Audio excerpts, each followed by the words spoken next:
പിന്നെ അമ്മയുടെ കാര്യം ഇപ്പം നോക്കുകയാണെങ്കിൽ അമ്മ അങ്ങനെ പോകുന്നത് എനിക്ക് എന്താ ഞാൻ ഇപ്പം മനസ്സിലായില്ല. ആ ഒരു കണക്ഷനാണ് ഞങ്ങൾ. അമ്മ വിളിക്കുന്ന വെച്ചാൽ അമ്മ എന്തെങ്കിലും അമ്മയുടെ കാര്യത്തിന് എന്തെങ്കിലുമൊക്കെ ഒരു കണക്ഷൻ ഇല്ല അങ്ങനെ ഞങ്ങൾ തമ്മിൽ. എന്തെങ്കിലും ഒരു ആവശ്യം അങ്ങനത്തെ ഒരു ഇത് മാത്രമേ ഉള്ളൂ. ഇപ്പം എന്താ ഇങ്ങനെ പറയാൻ കാരണം എന്ന് ചോദിച്ചാൽ ഇങ്ങനത്തെ ഓരോ ഇതൊക്കെ ഇറങ്ങിയിട്ടേ ഇപ്പം ഞാൻ പറഞ്ഞ കുറച്ച് കൂട്ടുകാരുണ്ടല്ലോ, ആ കൂട്ടുകാരുടെ അമ്മയെ പോലും എനിക്കൊന്ന് ഫേസ് ചെയ്യാൻ പറ്റാത്ത സിറ്റുവേഷനായി പോയി. അപ്പം ഒരു കാലിൻ്റെ എൻ്റെ ശരീരം മൊത്തം ഇങ്ങനെ അങ്ങ് തണുത്തു പോയി ഭയങ്കരമായിട്ട്. ഒരു റൂമിങ്ങനെ തുറന്നപ്പോഴത്തേക്കും ഇങ്ങനെ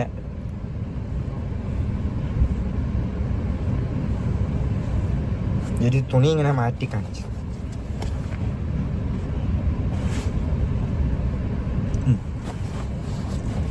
അപ്പം ഇതായി മനസ്സിലായി. അകാലത്തിൽ പൊലിഞ്ഞുപോയ ഒരു മനുഷ്യ ജീവിതമാണ് നമ്മുടെ കൊല്ലം സുധിയുടേത്. അദ്ദേഹത്തെയും അദ്ദേഹത്തിൻ്റെ രണ്ടാമത്തെ വൈഫായ രേണു സുധിയെയും ഒരു പരിചയപ്പെടുത്തലിൻ്റെ ആവശ്യമില്ല. സോഷ്യൽ മീഡിയ കാണുന്ന എല്ലാവർക്കും വളരെ സുപരിചിതമായ ഒരു ഫാമിലി തന്നെയാണ്. എന്നാൽ രേണു സുധി ഈ അടുത്തിടെ കാട്ടിക്കൂട്ടുന്ന കോപ്രായങ്ങൾ കാരണം സമൂഹത്തിലേക്ക് ഇറങ്ങി നടക്കാൻ പോലും ആ കിച്ചു എന്ന് പറയുന്ന നമ്മുടെ കൊല്ലം സുധിയുടെ മകന് സാധിക്കുന്നില്ല എന്നുള്ളത് തന്നെയാണ് സത്യം. മെമ്പർഷിപ്പ് ലൈവ് പോലത്തെ വൃത്തികെട്ട ഓരോ പരിപാടികൾ വെച്ചുകൊണ്ട് സ്വന്തം ശരീര പ്രദർശനം വരെ നടത്തിക്കൊണ്ട് ആൾക്കാരുടെ ഇടയിലേക്ക് ഒരു കുറവും ഒരു മാന്യതയുമില്ലാതെ ഇറങ്ങി പുറപ്പെട്ടിരിക്കുകയാണ് നമ്മുടെ രേണു സുധി എന്ന കാര്യം എല്ലാവർക്കും അറിയാം. തീർച്ചയായിട്ടും ഈ ഒരു കാരണം കൊണ്ട് തന്നെ സ്വന്തം കമ്പനിക്കാരുടെ വീട്ടിലേക്ക്, അവരുടെ ഉമ്മമാരുടെ അടുത്തേക്ക് അല്ലെങ്കിൽ അമ്മമാരുടെ അടുത്തേക്ക് പോലും പോകാൻ നമ്മുടെ കിച്ചുവിന് സാധിക്കാതെ വന്നപ്പോൾ, ഗത്യന്തരമില്ലാതെ വന്നപ്പോൾ തീർച്ചയായിട്ടും എൻ്റെ ലൈഫ് സ്റ്റോറി എന്ന് പറഞ്ഞുകൊണ്ട് ആ കൊച്ചുമകൻ ജീവിതത്തിൽ ഒരുപാട് സങ്കടങ്ങളും ഒരുപാട് കയ്പേറിയ അനുഭവങ്ങളും അദ്ദേഹം ഏറ്റുവാങ്ങിയിട്ടുണ്ട് ഇതിനകം തന്നെ. അത് തുറന്നു പറയാൻ വേണ്ടിയിട്ട് ലൈഫ് സ്റ്റോറി എന്നൊരു കഥയുമായിട്ട് കിച്ചു ഇപ്പോൾ രംഗത്ത് വന്നിരിക്കുകയാണ്. കിച്ചുവിന് എന്താണ് പറയാനുള്ളത് അത് നമുക്ക് കേൾക്കാം. അതിനു മുന്നേ ആദ്യമായിട്ടാണ് നിങ്ങൾ ഞങ്ങൾ ചാനൽ കാണുന്നെങ്കിൽ ദയവായി സപ്പോർട്ട് ചെയ്യാനായി ചാനൽ ഒന്ന് സബ് ചെയ്ത ശേഷം കാണാൻ വേണ്ടി ശ്രമിക്കുക. നമുക്ക് കിച്ചുവിൻ്റെ ഇപ്പോൾ പെട്ടെന്ന് ആ വീഡിയോ ചെയ്യാനുള്ള കാരണം എന്ത് എന്നുള്ളതിനെക്കുറിച്ച് കിച്ചു തുറന്നു പറയുകയാണ്. ഈ വീഡിയോ ഒരു തേങ്ങലോടല്ലാതെ തീർച്ചയായിട്ടും നിങ്ങൾക്ക് കണ്ടു തീർക്കാൻ വേണ്ടി സാധിക്കുകയില്ല. ഈ വീഡിയോ നിങ്ങൾ അവസാനം വരെ കാണണം. നമുക്ക് കിച്ചുവിൻ്റെ വാക്കുകളിലേക്ക് പോകാം. ഇതൊക്കെ കേട്ടിട്ട് ചിലവർക്ക് എന്നോട് എന്താണ് ഒരു ഇഷ്ടമൊക്കെ കുറയാൻ പോവാം. എന്നെ സപ്പോർട്ട് ചെയ്യുന്നവർ എപ്പോഴും ഇതുപോലെ സപ്പോർട്ട് ചെയ്യാൻ എന്താവുന്ന അറിയത്തില്ല. ഞാൻ അങ്ങോട്ട് എന്തായാലും നോക്കാം. ഞാൻ ഇപ്പം ഓക്കെയാണ്, ഇപ്പോൾ ഒരു കാര്യമില്ല. ഞാൻ കൊല്ലത്ത് ഹാപ്പി ആയിട്ട് ഇപ്പോൾ പോവുക. പിന്നെ അമ്മയുടെ കാര്യം ഇപ്പം നോക്കുകയാണെങ്കിൽ അമ്മ അങ്ങനെ പോകുന്നത് എനിക്ക് എന്താ ഞാൻ ഇപ്പം മനസ്സിലായില്ല. ആ ഒരു കണക്ഷനാണ് ഞങ്ങൾ. അമ്മ വിളിക്കുന്ന വെച്ചാൽ അമ്മ എന്തെങ്കിലും അമ്മയുടെ കാര്യത്തിന് എന്തെങ്കിലുമൊക്കെ ഒരു കണക്ഷൻ ഇല്ല അങ്ങനെ ഞങ്ങൾ തമ്മിൽ. എന്തെങ്കിലും ഒരു ആവശ്യം അങ്ങനത്തെ ഒരു ഇത് മാത്രമേ ഉള്ളൂ.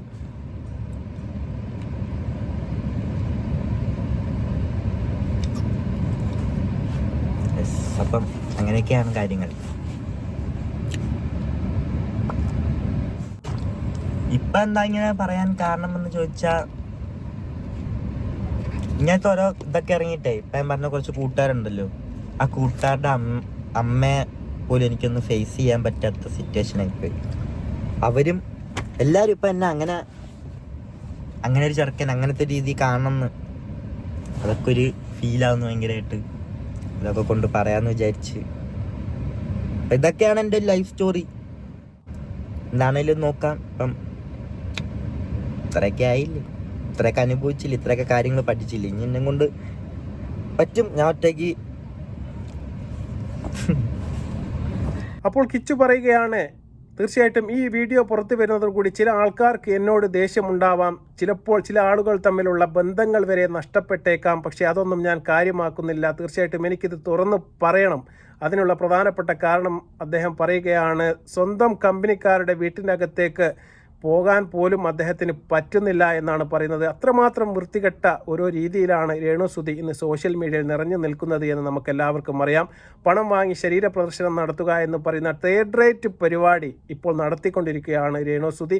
അത് തന്നെയാണ് ആ മകൻ്റെ തല തായാനുള്ള പ്രധാനപ്പെട്ട ഒരു കാരണം. ഇനി എങ്ങനെയെങ്കിലും ഞാനിനി ഒറ്റയ്ക്ക് മുന്നോട്ട് ജീവിക്കുമെന്ന് വളരെ ചങ്കൂറ്റത്തോടു കൂടി നമ്മുടെ സുധിയുടെ മകനായ കിച്ചു പറയുകയാണ്. തീർച്ചയായിട്ടും അതിന് മലയാളികളുടെ തീർച്ചയായിട്ടും സപ്പോർട്ടും കാര്യങ്ങളും എല്ലാം ഉണ്ടാകുമെന്ന് തീർച്ചയായിട്ടും ഞാൻ ഇതിനോടകം തന്നെ പറയുകയാണ്. ഇനി ആരാണ് ഇപ്പോൾ നമ്മുടെ ഈ കിച്ചുവിനെ ജീവിതത്തിലേക്ക് കൈപിടിച്ച് ഉയർത്തിക്കൊണ്ടുവന്നത് എന്ന് നിങ്ങളെല്ലാവരും ചിന്തിക്കുന്നുണ്ടാകും. ഇതിൽ യാതൊരു പങ്കും നമ്മുടെ രേണു സുധിക്ക് ഇല്ല എന്നുള്ളത് തന്നെയാണ് യാഥാർത്ഥ്യം. 3 കമ്പനിക്കാരാണ് ചുരുക്കി പറഞ്ഞാൽ ഈ വേദനയും അതുപോലെ തന്നെ ഡിപ്രഷനും എല്ലാം ആ കൊച്ചുമകൻ്റെ ജീവിതത്തിലൂടെ കടന്നുപോയ സമയത്ത് കൈപിടിച്ച് ഉയർത്തിയത് 3 സുഹൃത്തുക്കളാണ്. അവരുടെ പേരെടുത്ത് തന്നെ കിച്ചു പറയുന്നുണ്ട്. നമുക്കത് കേൾക്കാം. കൊല്ലത്ത് നിന്ന് എനിക്കൊരു 3 കൂട്ടുകാരെ കിട്ടി. പണ്ടോട്ടുള്ള കൂട്ടുകാരാ. എൻ്റെ കുഞ്ഞിലോട്ട് ഞാൻ കൊല്ലത്ത് പഠിച്ചുകൊണ്ട് വന്നപ്പം ഉള്ള കമ്പനിയാണ്. അവരുടെ പേര് എനിക്ക് ഒരിക്കലും പറയാതിരിക്കാൻ പറ്റത്തില്ല. ഹാഫിസ്, സെയ്ദലി, ആഷിഖ്. എൻ്റെ ലൈഫ് മറ്റേ മഞ്ഞുമൽ ബോയ്സ് ഇല്ലേ, അതിനകത്ത് കുഴിയിൽ താഴെ കിടക്കുമ്പം ഒരു കൈ വരത്തില്ലേ, അതിന് എന്തോ ഒരു വീണ്ടും ഒരു കുറെ ഇത് കിട്ടുന്നൊക്കെ പറയത്തില്ലേ, ആ കൈ ഇങ്ങനെ പൊക്കി തന്ന കൈ തന്നിങ്ങനെ എന്നെ പൊക്കിയെടുത്താ ഒരു 3 പേര്. എൻ്റെ ലൈഫ് മൊത്തത്തിൽ എനിക്ക് സംസാരിക്കാൻ ഒരു മിണ്ടാതെ ഇങ്ങനെ ഒരിടത്ത് തന്നെ ഇങ്ങനെ ഇരിക്കുക, ഒന്നും സംസാരിക്കാൻ അറിയത്തില്ല എനിക്ക്. എന്തോ ഇങ്ങനത്തെ കുറെ കാര്യങ്ങൾ ഇങ്ങനെ ഉപയോഗിച്ച് മാത്രം ഇങ്ങനെ നിൽക്കുന്നു. ഇമാര് 3 പേരും കൊല്ലത്ത് വന്നിട്ട് ഇമാര് 3 പേരെ ഇങ്ങനെ ഇമാരെന്നെയും കൊണ്ടുപോയി ഇങ്ങനെയൊക്കെയാണ് കൂട്ടുകാരപ്പോഴാണ് സത്യം പറഞ്ഞാൽ മനസ്സിലാവുന്നത്. എല്ലാത്തിൽ നിന്ന് എനിക്ക് മാറാൻ പറ്റി. ഭയങ്കരമായിട്ടൊന്ന് ഇതായി, ആൾക്കാരത്തൊക്കെ സംസാരിക്കാൻ തുടങ്ങി. ഞാൻ ഇമാര് കൊണ്ട് തന്നെ അങ്ങ് മാറ്റി. അപ്പോൾ ആ 3 ആളുടെ പേരും നമ്മുടെ കിച്ചു പറയുകയാണ്. ഒന്നാമത്തവൻ്റെ പേര് എന്ന് പറയുന്നത് ആസിഫാണ്. രണ്ടാമത്തെ ആളുടെ പേര് എന്ന് പറയുന്നത് സെയ്ദലിയാണ്. മൂന്നാമത്തെ ആളുടെ പേര് എന്ന് പറയുന്നത് ആഷിഖാണ്. ഈ 3 ആൾക്കാരുമാണ് ഒരു കുയിൽ വീണു കിടന്ന നമ്മുടെ കിച്ചുവിനെ കൈപിടിച്ചുണർത്തി തീർച്ചയായിട്ടും പുറകിലേക്ക് വലിച്ച് കയറ്റിയത് എന്നാണ്, കരയിലേക്ക് വലിച്ചു കയറ്റിയത് എന്നാണ് കിച്ചു പറയുന്നത്. തീർച്ചയായിട്ടും എല്ലാവരുടെയും ജീവിതത്തിലും ഇത്തരത്തിൽപ്പെട്ട ഒരു സുഹൃത്ത് ബന്ധം നല്ലതാണ്. അത് ജാതി മത ഭേദമന്യേ തീർച്ചയായിട്ടും നല്ല സുഹൃത്തുക്കളെ തിരഞ്ഞെടുക്കുന്നതിലാണ് പ്രധാനപ്പെട്ട കാര്യം. അവരാണ് എന്താണ് ഫ്രണ്ട്ഷിപ്പ് എന്നും എന്താണ് തെറ്റ് എന്നും ഇത് ചെയ്യരുത് എന്നെല്ലാം പറഞ്ഞ് വൃത്തികെട്ട ഒരുപാട് സ്വഭാവങ്ങൾ നമ്മുടെ കിച്ചുവിനും ഉണ്ടായിരുന്നു. അതെല്ലാം മാറ്റിയെടുക്കുന്നതിൽ പ്രധാനപ്പെട്ട പങ്ക് വഹിച്ചത് ഈ 3 പേരാണ് എന്ന് കിച്ചു പറഞ്ഞു വെക്കുകയാണ്. ഇതിനോടൊപ്പം തന്നെ അച്ഛൻ മരണപ്പെട്ട ആ ദിവസത്തെ കാര്യങ്ങൾ വളരെ വ്യക്തമായിട്ട് ആ മകൻ ഇപ്പോൾ ഓർത്തെടുക്കുകയാണ്. കാരണം തീർച്ചയായിട്ടും ആ വിഷമത്തിൽ നിന്ന് ഇപ്പോഴും ഞാൻ പറഞ്ഞതുപോലെ ഈ കിച്ചു മോചിതനായിട്ടില്ല എന്നുള്ളത് തന്നെയാണ് സത്യം. ആ അച്ഛൻ്റെ കാര്യങ്ങൾ പറയുമ്പോൾ കണ്ണ് നിറയുന്നതും തൊണ്ടയിടർന്നതുമെല്ലാം നമുക്ക് ഈ വീഡിയോയിൽ കാണാൻ വേണ്ടി സാധിക്കും. അച്ഛൻ്റെ ആ മരണത്തെക്കുറിച്ച് ആ മകൻ്റെ വാക്കുകൾ തീർച്ചയായിട്ടും ഒരു മകനും ഇത്തരത്തിലുള്ള ഒരു ഗതികേട് വരാതിരിക്കട്ടെ എന്ന് ആത്മാർത്ഥമായി പ്രാർത്ഥിക്കുകയാണ്. നമുക്ക് കിച്ചുവിൻ്റെ ആ വാക്കുകളിലേക്ക്. പിറ്റേ ദിവസം രാത്രി വിളിച്ചിട്ട് എൻ്റെ അടുത്ത് പറഞ്ഞിട്ട് രാവിലെ ഒരു 4 മണിക്ക് ആകുമ്പോൾ വരും, നീ എന്നെ ഒന്ന് ചങ്ങനാശ്ശേരി ഒന്ന് വിളിക്കാൻ പറഞ്ഞു. ഓക്കെ, അങ്ങനെ 4 മണിയായപ്പം വിളിച്ച് ഫോൺ എടുത്തില്ല. എന്നിട്ട് ഞാൻ കിടന്നുറങ്ങി. ഞാൻ വിചാരിച്ച് അച്ഛനെപ്പോഴും ഈ ഷൂട്ടിനൊക്കെ പോയിട്ടുണ്ട് ഈ ഉറങ്ങിപ്പോകുന്ന സ്വഭാവം ഉണ്ട്, അപ്പം ഞാൻ ഫോൺ എടുക്കത്തില്ല എന്നുള്ളൊരു ഇതായി.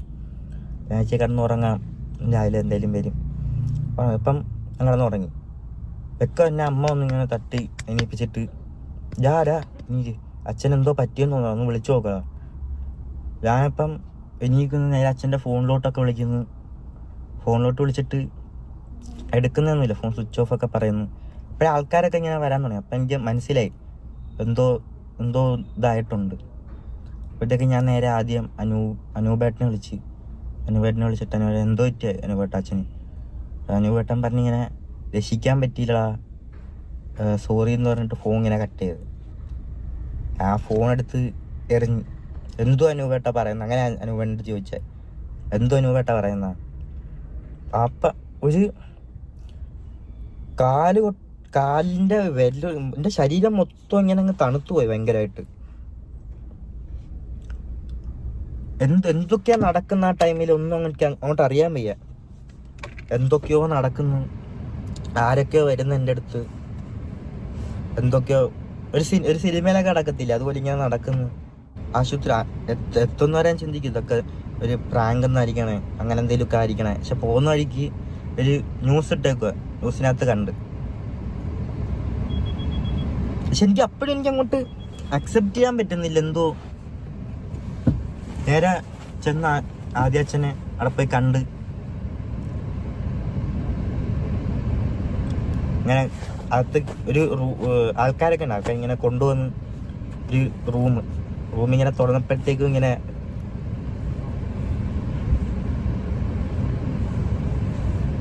ഒരു തുണി ഇങ്ങനെ മാറ്റി കാണിച്ചു.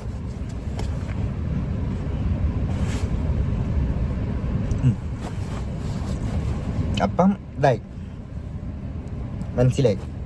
അപ്പോൾ അച്ഛൻ്റെ മരണം വിവരിക്കുന്ന കിച്ചുവിൻ്റെ കണ്ണുകളും തൊണ്ടയും ഇടറുന്നതെല്ലാം നമ്മൾ കേട്ടു കാണും. തീർച്ചയായിട്ടും ഇതാണ് ഞാൻ പറഞ്ഞത്. തീർച്ചയായിട്ടും ഒരു കണ്ണ് നനയാതെ തീർച്ചയായിട്ടും കേരളത്തിൽ ആർക്കും ഈ വീഡിയോ കണ്ടു തീർക്കാൻ വേണ്ടി സാധിക്കുകയില്ല. കാരണം ഒരു ഫാമിലിയിലെ അംഗത്തെ പോലെ നമ്മൾ സ്നേഹിച്ച ഒരു മനുഷ്യനാണ് ഈ കൊല്ലം സുധി എന്ന് പറയുന്നത്. അത്രമാത്രം സ്നേഹം തീർച്ചയായിട്ടും ഈ സുധി എന്ന് പറയുന്ന ആൾ തീർച്ചയായിട്ടും മകനായ കിച്ചുവിന് നൽകിയിരുന്നു. എനിക്ക് നിങ്ങളോട് എല്ലാവരും പറയാനുള്ളത് 2, 3, 4 വിവാഹമെല്ലാം കഴിക്കുന്നവരോടാണ്. നിങ്ങൾക്ക് ചിലപ്പോൾ ഭാര്യമാരെ കിട്ടാം, ചിലപ്പോൾ സുധിച്ചേട്ടന് നല്ല ഒരു ഭാര്യ ആയിരിക്കാം രേണു സുധി. പക്ഷേ ഒരിക്കലും നല്ല ഒരു അമ്മയാവാൻ നമ്മുടെ രേണു സുധിക്ക് സാധിച്ചിട്ടില്ല എന്നുള്ളത് വളരെ വ്യക്തമായ ഒരു കാര്യം തന്നെയാണ്. ഈ മകൻ്റെ കണ്ണിൽ നിന്നുകൂടി വരുന്ന തീർച്ചയായിട്ടും ഈ കണ്ണുനീരിന് ഒരു പരിധിവരെ ഉത്തരവാദി എന്ന് പറയുന്നത് രേണു സുധിയും അവരുടെ കുടുംബക്കാരുമാണ് എന്ന കാര്യത്തിൽ യാതൊരു തർക്കവുമില്ല. ഒരു കാരണവശാലും അവനെ ഒന്ന് തിരിഞ്ഞു നോക്കാനോ ഒന്ന് സമാധാനിപ്പിക്കാനോ അവനെ ഒന്ന് നെഞ്ചോട് ചേർത്ത് പിടിക്കാനോ ജീവിതത്തിൽ തെറ്റുകൾ പറ്റുമ്പോൾ തിരുത്തി കൊടുക്കാനോ ഒന്നും തന്നെ എവിടെയും ഈ അമ്മ എന്ന് പറയുന്ന രേണു സുധി ഒരിക്കലും ഉണ്ടായിട്ടില്ല എന്ന് വളരെ വ്യക്തമായിട്ട് ആ മകൻ പറയുകയാണ്. വീണ്ടും +2 പഠിക്കും. ക്ലാസ് കഴിഞ്ഞ് കഴിഞ്ഞാൽ എന്നെ ഒന്ന് ഫോൺ വിളിക്കാനോ എൻ്റെ കാര്യങ്ങളൊന്ന് ചോദിക്കാനോ നീ എവിടാ കഴിച്ചാ ഒന്നിനും ആരും എന്നെ ഒരു നിയന്ത്രിക്കാനായിട്ട് ആരുമില്ല. ഇങ്ങനെ നടക്കുവാ ഞാൻ. പോകുന്നു, രാത്രി 3 മണിയൊക്കെ ആകുമ്പോൾ വരും. ഇങ്ങനെ തന്നെ എന്തോ ഒരിടത്ത് സംസാരിക്കണമെന്ന് ഇങ്ങനെ അറിയത്തില്ല. ഇങ്ങനെ ഒറ്റയ്ക്കൊരു മുറിയിൽ ഇങ്ങനെ ഇരുന്ന് അങ്ങനെ അറിയത്തില്ല. ആ സമയത്ത് എല്ലാവരുടെ ലൈഫിൽ ഒരു ബാഡ് ടൈം ഉണ്ടോയെന്ന് അറിയത്തില്ലേ. പക്ഷെ ആ ബാഡ് ടൈം ഞാൻ മനസ്സിലാക്കിയിട്ടുണ്ട് കേട്ടോ. ബാക്കി പറഞ്ഞുതരാം. അങ്ങനെ നിൽക്കാൻ നേരത്തെ എനിക്ക് അപ്പോഴും ഒന്ന് ഇടയ്ക്ക് ഞാൻ അച്ഛൻ്റെ എന്തോ ഈ സംഭവമൊക്കെ ചെയ്യാനായിട്ട് കൊല്ലത്ത് പോയപ്പോഴത്തേക്കും അവരെയൊക്കെ എനിക്ക് ഭയങ്കരമായിട്ട് ഇതാവുന്നു. അവിടെ ആ സ്നേഹം കണ്ടിട്ട് ഭയങ്കരമായിട്ട് മിസ് ചെയ്യുന്നു. അവിടെ ആണെങ്കിൽ കുഞ്ഞിലോട്ട് അവിടെ അല്ലേ നിന്നിട്ടുള്ളതും. എനിക്ക് അങ്ങോട്ടെന്ന് ചോദിക്കാൻ ഒരു പേടി. ആ സമയത്ത് എല്ലാത്തിനോടും ഒരു പേടി. എനിക്ക് എൻ്റെ ഒരു വിഷമോ കാര്യം ആരും ഇല്ല എനിക്കൊന്നും പറയാനായിട്ട്. സത്യം പറഞ്ഞ ഇങ്ങനെ ആര് സമയത്തൊരു പ്രശ്നം ഇതൊക്കെ ഇങ്ങനെ ഇരുന്ന് ഒറ്റയ്ക്ക് ഇരുന്ന് ആ സമയത്ത് ഒരു ഇതൊക്കെ കിട്ടുന്നെന്ന് പറഞ്ഞ് ഇങ്ങനത്തെ ഓരോ കാര്യങ്ങളൊക്കെ അറിയായിരുന്നു. നല്ല സ്വഭാവം അല്ല അതൊക്കെ. പക്ഷെ അത് ഞാൻ മനസ്സിലാക്കി. എന്നിട്ട് ഞാൻ ആ ടൈമിൽ എന്തോ ഒരു ജോലി ഈ റബ്ബറിൻ്റെ ഒരു ജോലിക്ക് ഞാനിങ്ങനെ പോയായിരുന്നു. ഒരു കൂട്ടാൻ്റെ വഴിയിൽ ഇങ്ങനെ അവിടെ വെച്ചിട്ട് വല്യമ്മ രാത്രി ഇങ്ങനെ വീഡിയോ കോൾ ചെയ്തപ്പോൾ അങ്ങനെ ജോലി ചെയ്യുന്നുണ്ട്. അപ്പം അങ്ങനെ വല്യമ്മ അതൊക്കെ കണ്ടിട്ട് കരച്ചിലൊക്കെ ആയി. അങ്ങനെ വല്യമ്മ എൻ്റെ അടുത്ത് പറഞ്ഞെങ്കിൽ കൊല്ലത്ത് പോവാ, നീ അവിടെ നിന്ന് ഇതാക്ക്, അങ്ങനത്തെ ഒരു ഇതായി. അങ്ങനെ ഞാൻ കൊല്ലത്ത് വന്നു. ഇതിൻ്റെ ഇടയ്ക്ക് വീടിൻ്റെ എൻ്റെ അടുത്ത് വന്ന് ഇങ്ങനെ ചോദിച്ച് ഫ്ലവേഴ്സിലെ മായിലായ ചേട്ടൻ വന്ന് ചോദിച്ച് നിനക്കും ഋതപ്പൻ്റെ മേലും കൂടെ ഒരു വീട് വെച്ച് തരാം, നിനക്ക് എവിടെ വേണം വീടെന്ന് ചോദിച്ചു. ഞാൻ ആ ടൈമിൽ അവരുടെ ഒരു സ്നേഹമൊക്കെ ഒരു ഇതൊക്കെ കണ്ടിട്ട് ഋതപ്പൻ്റെ കാര്യം ഓർത്ത് എൻ്റെ മനസ്സിൽ ഇതായിരുന്നു പ്ലാൻ. ആ മകൻ്റെ കണ്ണിൽ നിന്ന് വരുന്ന ഞാൻ പറഞ്ഞ പോലെ കണ്ണുനീരല്ല, തീയാണ്. കാരണം അത്രയ്ക്കും സഹിച്ചിരിക്കുന്നു. എന്നെ ഒന്ന് വിളിച്ചു നോക്കാൻ, ഒരു ഭക്ഷണം കഴിച്ചിട്ടുണ്ടോ എന്ന് ഫോൺ വിളിച്ച് ചോദിക്കാൻ പോലും ആരും ഉണ്ടായിട്ടില്ല എന്ന് പറയുമ്പോൾ എത്രമാത്രം സങ്കടം. ആ ഏതൊരവസ്ഥയിലൂടെ ആയിരിക്കും ആ കിച്ചു എന്ന് പറയുന്ന മകൻ കടന്നു പോയത് എന്ന് നമുക്ക് ചിന്തിക്കാവുന്നതിനപ്പുറമാണ്. അതാണ് ഞാൻ പറഞ്ഞത്. ഒരു മകനും ജീവിതത്തിൽ ഈ ഒരു ഗതി വരാതിരിക്കട്ടെ എന്ന് പ്രാർത്ഥിക്കുക മാത്രമേ നമുക്ക് ചെയ്യാൻ വേണ്ടി സാധിക്കുകയുള്ളൂ. ഞാൻ പറഞ്ഞതുപോലെ രേണു സുധിക്ക് ചിലപ്പോൾ നല്ല ഭാര്യ ആവാൻ കഴിഞ്ഞെന്നിരിക്കാം. പക്ഷെ ഒരിക്കലും രണ്ടാനമ്മ പോയിട്ട് ഒരമ്മയുടെ യാതൊരു കടമകളും ഈ മകനോട് അവർ ചെയ്തിട്ടില്ല എന്നുള്ളത് തീർച്ചയായിട്ടും ഈ വാക്കുകളിൽ നിന്ന് നമുക്ക് വായിച്ചെടുക്കാൻ വേണ്ടി സാധിക്കും. പിന്നെ റബ്ബർ വെട്ടുന്ന സമയത്ത് വല്യമ്മ കണ്ട സമയത്ത് തീർച്ചയായിട്ടും മകൻ ഇങ്ങോട്ട് പോരി എന്ന് വിളിച്ചു പറഞ്ഞ് അതിനുശേഷമാണ് കൊല്ലത്തേക്ക് തിരിച്ചു വന്നത് എന്ന് പറയുന്നു. അതിനുശേഷമാണ് അവരുടെ സ്നേഹം എന്താണെന്ന് എനിക്ക് മനസ്സിലാക്കാൻ വേണ്ടി സാധിച്ചു. അങ്ങോട്ട് തിരിച്ചു വരട്ടെ എന്ന് ചോദിക്കാൻ പോലും ആ മകന് കഴിയുന്നില്ല. കാരണം ആൾക്കാരെ ഫേസ് ചെയ്യാനും ഇടപഴകാനും എല്ലാം അദ്ദേഹത്തിന് വളരെ പേടിയായിരുന്നു. ഒരു കമ്പ്യൂട്ടറും ഒരു റൂമുമായിട്ട് ഒതുങ്ങിക്കഴിയുകയായിരുന്നു ചെയ്തത് എന്ന് പറയുകയാണ്. പിന്നെ നമ്മുടെ ഈ സുധി നിലയം എന്ന് പറയുന്ന വീടിൻ്റെ ഒരവസ്ഥ, അന്നത്തെ അവരുടെ സ്നേഹത്തിൽ ശരിക്കും പറഞ്ഞാൽ നമ്മുടെ കിച്ചു മയങ്ങിപ്പോയി എന്ന് വിചാരിക്കണം. കാരണം ആ ഋതപ്പനും തീർച്ചയായിട്ടും ഇദ്ദേഹത്തിനുമുള്ള വീട് എവിടെ വെക്കണമെന്ന് ചോദിച്ച സമയത്ത് അതുകൊണ്ടാണ് ഇവിടെ വെക്കണമെന്നുള്ള ഒരു അഭിപ്രായം കിച്ചു പറഞ്ഞത് എന്നാണ് നമുക്ക് മനസ്സിലാക്കാൻ വേണ്ടി സാധിക്കുന്നത്. ഇനി ഈ വീഡിയോയുടെ അവസാന ഘട്ടത്തിൽ നമ്മുടെ കിച്ചു പറഞ്ഞു വെക്കുന്നുണ്ട്, അച്ഛൻ്റെ മരണവുമായി ബന്ധപ്പെട്ട് എല്ലാ കർമ്മങ്ങളും കഴിഞ്ഞതിന് ശേഷം 1,80,000 രൂപയുടെ ബില്ലുമായിട്ട് നമ്മുടെ രേണു സുധിയുടെ അച്ഛൻ കിച്ചുവിൻ്റെ കയ്യിൽ കൊടുത്ത കാര്യം അതുകൂടി നമുക്ക് കേൾക്കാം.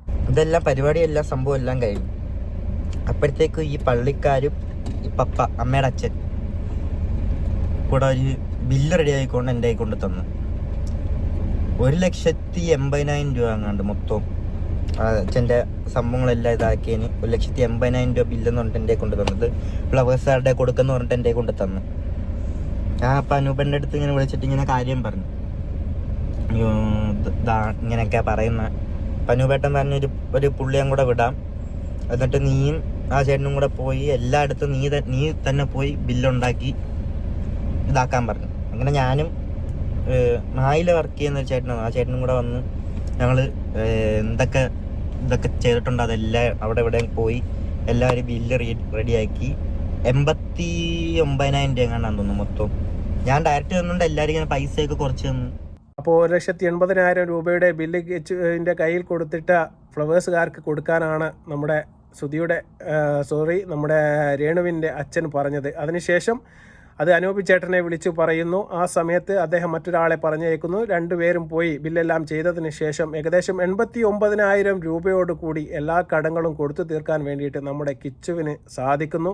തീർച്ചയായിട്ടും വലിയ ഒരു കാര്യം തന്നെയാണ്, വലിയൊരു കർത്തവ്യമാണ്, വലിയ ഒരു കർമ്മമാണ് ആ മകൻ ചെയ്തു തീർത്തത് എന്ന കാര്യത്തിൽ യാതൊരു തർക്കവുമില്ല. ജീവിതത്തിൽ അച്ഛൻ്റെ മരണശേഷം കുട്ടികൾക്കുണ്ടാവുന്ന നഷ്ടങ്ങൾ എത്രമാത്രം വലുതാണ്, ഒരു കുട്ടിയുടെ ജീവിതത്തിൽ അച്ഛനുള്ള പങ്ക് എത്രമാത്രം വലുതാണ് എന്ന് വ്യക്തമാക്കുന്ന ഒരു വീഡിയോ തന്നെയാണിത്.